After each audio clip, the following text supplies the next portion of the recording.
Hello friend, this is me Khushbu, and in this video I'll teach you what is stateless meaning.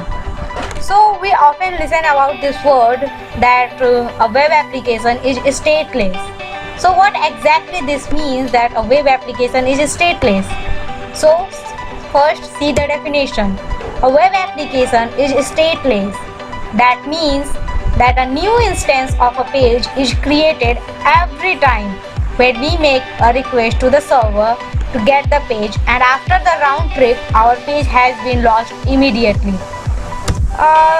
You don't have much idea about what exactly this definition says, so let's quickly see an example.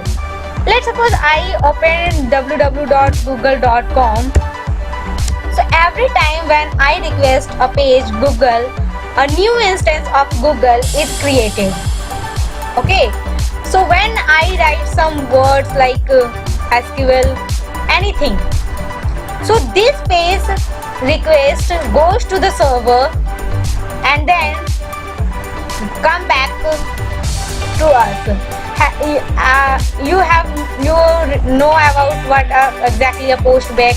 If you don't know, see my first video. So in post back, when we request a page, the page goes to the server, process there and respond to us. So when the server respond to our page, the server lost immediately the page. The page which this is created, the server doesn't remember anything about this. So this is a post back meaning the server doesn't remember anything. He lost immediately the page after he respond to the page. So now again see the definition. That means a web application is stateless. That means that a new instance of a page is created. Just like Google, when we request a page Google, a new instance of Google is created. And every time when we make a request to the server, let's suppose we type there and request to the server to respond us. So every time when we make a request to the server to get the page, and after the round trip, here round trip means we request the page, goes to the server, process there and come back to us. So this is called a round trip, meaning goes to server and come back. So every round trip our page has been lost immediately, means the server doesn't remember anything about the page after the server respond to us. It only happens because of one server. All the controls of a web page is created, and after the round trip the server destroys all the instances.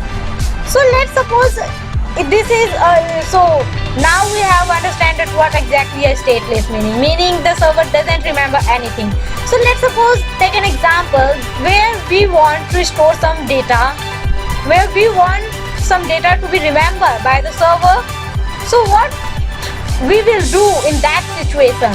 So in ASP.NET, the state management techniques are used to store some data on client side as well as on server side. Just like when we log into any software or website, how does the server remember that yes, this is the that person or this person? So in ASP.NET there are two types of state management: client side state management and server side state management. In client side state management, the data like password or username is stored on client side itself, and in the server side state management the data are stored on the server. We will learn one by one all these: view state, control state, hidden fields, cookies, query string, all one by one in our further videos. These are the state management techniques which are used to store data on client side itself, and these are techniques like application state, session state, profile, properties. These are used to store information on the server side. So hope you understand what exactly a state means. Thank you.